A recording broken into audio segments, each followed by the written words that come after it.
Je le dis parce que je suis un exemple concret. Mon nom de famille, Mwanakitata. Mon poste-nom, comme chez nous au Congo, on en a. Je ne sais pas ici si c'est le deuxième prénom. Il n'y a pas de poste-nom. C'est Mouaï. Mouaï veut dire Mutwazanga. Quelqu'un qui vit en manque. Et c'est en 5e primaire. L'équivalence de quoi ici? CM1. Bon, 1, 2. C'est mon prof qui était de la même tribu que moi qui m'a dit « Pourquoi tu t'appelles Mouaï ?» Je ne suis pas sûr qu'il était chrétien. Je lui ai dit « Je ne sais pas ». Il me dit « Va poser la question à qui t'a nommé comme ça ?» Donc je rentre vers mon père et que je lui demande « Papa, pourquoi tu m'as appelé Mouaï ?» Il me dit « Parce que c'est le prénom de ma... C'était le nom de ma mère. » J'ai dit « Ok. Et ça veut dire quoi ?» Il me dit il balbutiait, il n'arrivait pas à parler. Il me dit bon, ça veut dire quelqu'un qui en manque, c'est parce qu'elle a beaucoup souffert dans sa vie. Il s'est mis à expliquer. Mais j'étais en CM1, 2. Donc j'ai entendu et puis je suis passé à autre chose. Ça sera qu'en 2013 que le Seigneur va commencer à me parler, clairement. Il me dit, 2013, je suis déjà converti. Il me dit, il y a un nom rattaché à ta personne. Et ce nom, lorsque le Seigneur te voit ou lorsqu'on montre une image de toi, c'est comme si sur tes mains, il y a un trou. Et que tu obtiens, mais à chaque fois, ça sort, ça disparaît. Et il m'a dit, aujourd'hui, je veux qu'on travaille sur cet attachement, l'attachement de ce nom dans ta vie. Et là, je me suis mise en prière pendant plusieurs mois pour prier, pour me détacher de ce nom. Et dès que le travail était fait, je suis maintenant rentrée vers mon père, lui parler, comme une grande dame que j'étais à l'époque. Papa, pourquoi tu m'as nommé après ta mère? Et ce qu'il me dira va me choquer. Il me dit, c'est parce que tu as les traits de caractère de ma mère. J'ai dit, mais tu m'as nommé quand j'étais bébé. Comment tu savais que je ressemblais à ta mère dans le caractère? Raconte-moi d'abord, elle était qui ta mère? Et là, il va me dire, non, c'était une femme, elle était ferme, elle était, comment je dirais? Presque méchante, je dirais. Et il ne se rappelait pas qu'il m'avait raconté une histoire il y a longtemps, qu'en réalité, un jour, il a fait une bêtise et sa mère l'a suivi avec une hache. Et qu'il a lancé sur lui. Là, il s'est blessé. Et il devait fuir jusqu'à ce que sa colère baisse. Il allait se réfugier sur un arbre. Alors j'ai revu cette image et je lui dis, quand tu me regardes, c'est ça que tu vois? Il m'a dit, non, pas en réalité, mais c'est juste que le caractère, vous êtes dur et tout. J'ai dit, papa, c'était ta mère, je la respecte. Paix à son âme, si elle est en paix. Il faut qu'on précise, c'est pas paix à ton âme qu'on dit à tout le monde. Il y a des gens qui meurent et qui ne vont pas en paix. J'ai dit, je ne suis pas ta mère, papa. Je suis moi. Je suis choisi par Dieu, sélectionné par Dieu, et je ne porterai pas en moi le nom de quelqu'un qui n'est pas moi. Je vais donc l'enlever. Je voulais juste t'informer pour que tu ne sois pas choqué. Il était triste, mais j'étais obligée de le lui dire pour qu'il puisse comprendre. Je partage ça juste pour dire à quelqu'un qu'en réalité, peut-être que tu sortiras d'ici. Regardons vraiment ce qui te définit, selon ce que les hommes ont dit que tu étais, qui n'est pas obligatoirement qui tu es en réalité. Des fois, ça ne sera pas que tu dois rayer ce nom, des fois, ça sera juste que tu dois te détacher en parlant sur ce que Dieu dit que tu es, en levant ce que les hommes t'ont qualifié d'être. Alléluia. Alors, nous avions dit connaître son identité pour entrer dans sa destinée. Donc, je suis allé chercher c'est quoi une destinée. J'ai apprécié que même le dictionnaire me dise puissance souveraine considérée comme réglant d'avance le cours des choses. J'ai dit waouh, dans un dictionnaire, pas dans une Bible, c'est particulier quand même. Mais j'ai voulu appuyer cela par la parole de Dieu.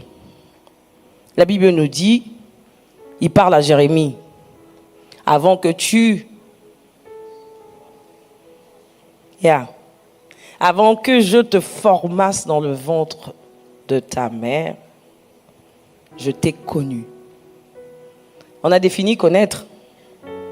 C'est avoir l'expérience sur quelque chose, avoir la définition de quelque chose. Et Dieu dit à Jérémie, avant que je ne te formasse dans le ventre de ta mère, je t'ai connu.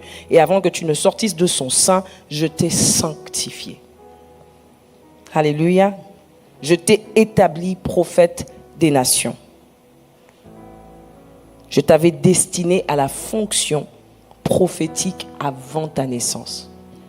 Celui qui nous connaît sait ce que nous devons devenir.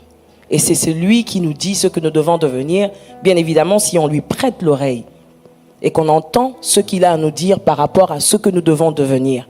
Ce que j'ai aimé en développant ce thème, c'est qu'on a parlé de l'être. Mais le fait d'être ne suffit pas. Parce que je peux te dire que tu es, et ça peut tarder à devenir cette personne. Quand on parle d'une destinée, on a l'impression que c'est fait. On a déjà déclaré sur ma vie que c'est ça que je serai et c'est ça que je suis. Mais en réalité, une destinée, on marche vers elle. On peut me déclarer qui je suis, mais je ne le deviens que lorsque j'accepte cette identité et que je prends la résolution de marcher vers celle-ci. Vous savez que notre Dieu est le Dieu qui nous laisse choisir. Il peut dire de moi que je suis telle personne, mais je ne le deviendrai pas si je ne fais pas le choix de le devenir. Il ne nous force pas à le faire. Il peut me dire, je t'ai appelé à une très grande destinée, mais tu dis, c'est pas ma destinée. C'est pour ça qu'à la fin, le jour du jugement, il nous posera des questions. Qu'est-ce que tu as fait de ce que je t'avais donné? Parce que tu as fait le choix de dire, c'était pas pour moi ça. Parce que tu as trouvé que tu n'étais pas à la bonne place. Alléluia. En réalité, notre destinée, notre être est destiné par Dieu. Et nous nous devons de le connaître pour choisir de le devenir. C'est ce que j'ai écrit. Nous sommes dans Juge 6, 12. Encore un exemple dans la parole qui nous montre que quelqu'un est, par rapport à tout ce qui vit tout autour de lui, par rapport à la famille d'où il vient. Mais ce jour-là, particulièrement, l'ange de l'Éternel lui apparaît et lui dit, vaillant héros. Je suis sûr qu'il a regardé en arrière. C'est à moi que tu parles. Tu es sûr, vaillant, là, c'est moi. Parce qu'il regarde à sa famille. On dit qu'il est sorti d'une famille la moins considérée. La plus petite qui soit. Mais ce jour-là, l'ange lui est apparu et l'ange lui a dit, vaillant héros.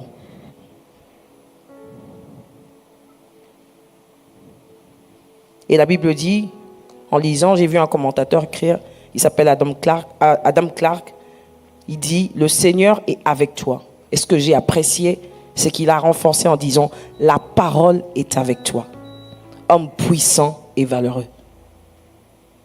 La parole. Qui est la parole? Jésus est la parole. Et ce que j'ai apprécié, ce qu'ils disent, on dit peut-être le Seigneur est avec toi, ça peut être limité. Mais lorsqu'on dit la parole est avec toi, la parole fait quoi? Elle parle. Elle déclare. Nous sommes dans Genèse où nous voyons la création se faire. La création ne s'est faite par rien d'autre si ce n'est par la parole.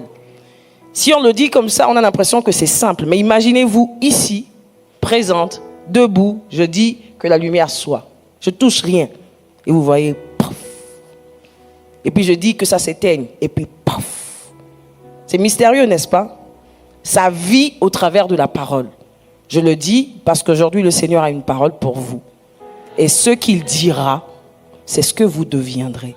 Mais ça demandera à ce que vous ayez conscience que c'est réellement vous et que vous vous positionnez là où il vous attend pour devenir qui il dit que vous êtes. Alléluia.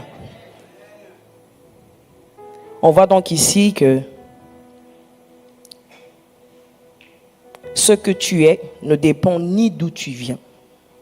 Je vous ai parlé de ma vie, en quelques petits mots, ni de ce que tu as entendu les hommes te dire, mais de ce que Dieu dit de toi. Alors, quelqu'un me demande, oui, tu parles et puis tu nous dis beaucoup de choses. Comment on fait pour connaître son identité? Comment j'ai fait? Comment les femmes de Dieu qui sont ici ont fait pour connaître leur identité? Je suis enfant, je grandis, j'évolue bien. Je suis pas... Bon, je suis brillante, mais pas la plus brillante de l'école, de ma classe. Mes profs, bon, quand ils s'arrêtaient sur moi, c'était du genre, ah, elle est là. Mais je suis heureuse parce que le Saint-Esprit a transformé cette chose. Il m'a rendue brillante parmi les brillants. Lorsque mon père me regarde à la télé des fois et qu'il regarde mes interventions, il me dit, je suis ébloui. J'ai dit, papa, c'est le Saint-Esprit. Il m'a ouvert l'esprit. Il est rentré dans mon cerveau. Il a changé les choses. Il a repositionné les choses par rapport à la destinée dans laquelle il m'avait destiné. Il savait que je n'étais pas appelé pour être à l'arrière. J'étais cette lumière qu'il avait placée sur une montagne qui devait briller. Et pour briller, on doit être une lumière. Alléluia. Connaître son identité, c'est prêter l'oreille à ce que Dieu dit que vous êtes. Quelqu'un peut me demander comment je donne ma vie au Seigneur. On est en 2000. Non, j'aime bien parler de ma conversion parce que c'est assez particulier. S'il y a des gens qui parleront de leur conversion en disant j'ai donné ma vie au Seigneur en 1987, le 10 décembre et tout. Moi, je ne connais pas la date. Je ne connais pas. Parce que pour moi, ça a été un processus. Grandi dans l'église catholique, étant choriste, très bonne choriste. Ça, par contre, je l'étais depuis enfant. Des répétitions, je ne pouvais pas louper. Donc, je vais à l'église, je chante, mais je chante bien. Je suis aussi remarqué. Hein? Ce n'est pas aujourd'hui. J'étais dirigeante de chorale à 17 ans. Donc, j'ai une position. Mais là, je viens à l'église. Vous savez, quand vous êtes quelqu'un dans le Seigneur, il y a des signes qui peuvent le montrer sans que vous-même vous le sachiez. Donc, je vais à l'église catholique. Je ne me connais pas. Parce que des fois, quand des gens entendent ce témoignage, ils disent, mais ça veut dire quoi? Que les catholiques ne sont pas des chrétiens? J'ai dit, je n'ai pas dit ça. J'ai parlé de ma vie. Moi, quand j'allais là, je ne connaissais pas le Christ. Je ne l'avais pas rencontré. Si on me demandait qui il est, je ne pouvais pas le dire.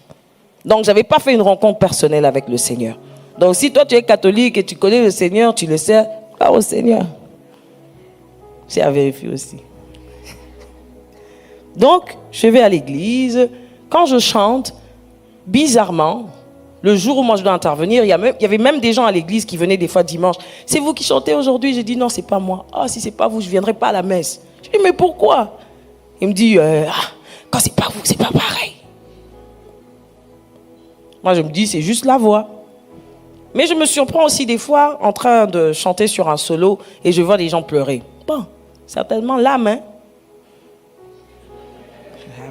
Parce que Céline Dion peut nous faire pleurer aussi. Il y a même des gens qui ne connaissaient pas l'anglais qui ont prié avec ces chansons parce que c'était doux. Non, je ne mens pas. Vous connaissez Cissy Winans? Mon frère, puisqu'on a grandi dans une famille francophone, quand il s'est converti, il a cassé tous les CD de Cissy Winans, croyant que c'était les R&B. Donc des fois, on peut ne pas connaître quelque chose et puis... Voilà, donc il y a aussi des gens qui ont parlé en langue avec des chansons de Céline Dion parce qu'ils ne savaient pas que c'était Céline Dion et qu'elle avait une voix douce.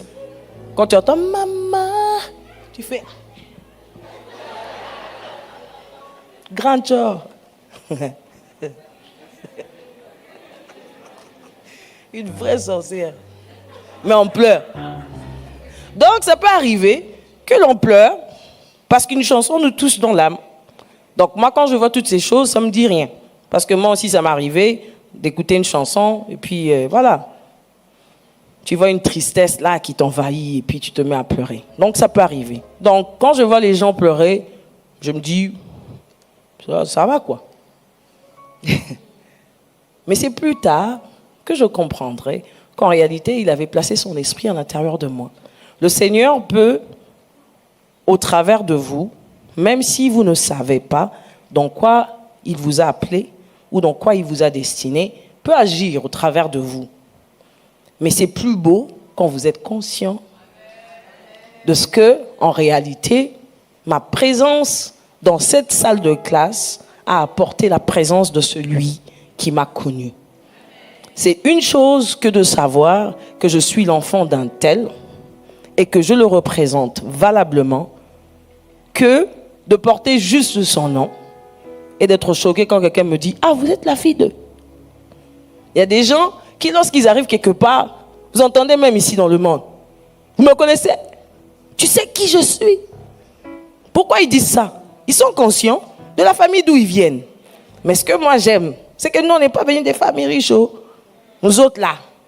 Mais aujourd'hui au moins, sans parler, je peux arriver quelque part et quelqu'un vous dit, madame, à vous. Et je ne parle pas des gens qui me reconnaissent en tant que chantre. Je parle de ceux qui peuvent ressentir la présence que j'emmène avec moi partout où je passe. Parce qu'il y a eu un moment où j'ai été conscientisé dans mon esprit que je porte la gloire du Dieu qui habite dans les cieux. Et que dans ma petitesse, parce que je sais que je ne suis pas une grande femme, je suis grande en Dieu. Et que lorsque j'arrive quelque part, les choses doivent obligatoirement changer parce que j'emmène avec moi le Dieu créateur des cieux et de la terre. Alléluia. En sortant d'ici, je souhaiterais que quelqu'un puise, non pas à l'extérieur, mais à l'intérieur, ce qu'il est dans le Seigneur. Je disais donc, comment reconnaître son identité? C'est prêter l'oreille à ce que Dieu vous dit. Le Seigneur peut nous parler de plusieurs manières. Comment ça a été pour moi? Donner ma vie au Seigneur, comme je l'ai dit. Et puis j'ai commencé à rencontrer des hommes de Dieu qui me disaient des choses que je ne comprenais pas. Tu as une grande destinée. Tu es appelé à des grandes choses. Je me rappelle d'un homme de Dieu, le pasteur Dallo. Lorsque j'étais encore dans l'église catholique, mon frère m'a mené là-bas. Il avait des prières chaque dernier samedi du mois. Et là, mon frère a soufflé que je chantais. Et donc, à la fin de chaque réunion, il me disait « Chante !» Et la chanson qu'il me demandait, la seule que je connaissais, qui ne parlait pas de Marie, c'était « Alors entends mon cœur, mon esprit qui te loue ». Et donc je chantais, et donc à la fin, les gens étaient contents, mais pas tous. Et ce témoignage, lui, mon père spirituel, il va me le raconter qu'en 2017. Il me dit, tu sais, quand tu venais à la réunion de prière et que tu chantais, à la fin, il y avait un groupe des frères qui boudaient, qui disaient, mais pourquoi tu fais chanter cet incirconcis? Elle est païenne, elle ne connaît pas le Seigneur. Et c'est vrai, je ne le connaissais pas. C'est pas faux. Pourquoi tu l'as fait chanter? Non, il faut qu'elle donne sa vie au Seigneur. Et ce jour-là, en 2017, il m'a dit que l'un d'entre eux appelait pour dire « Papa, je voulais te demander pardon pour la sœur d'Ena. » Il a dit pardon parce que toi, tu avais vu ce que nous n'avions pas vu. Ce qu'elle est devenue aujourd'hui, personne d'entre nous ne pouvait le voir. Mais toi, tu avais une confiance qu'on ne comprenait pas. Donc en réalité, est-ce que tu avais vu qu'elle allait être ce qu'elle est aujourd'hui? Je ne lui ai pas demandé s'il avait vu, mais je parie qu'il avait vu parce qu'il me laissait chanter dans cette assemblée où je n'étais pas appréciée.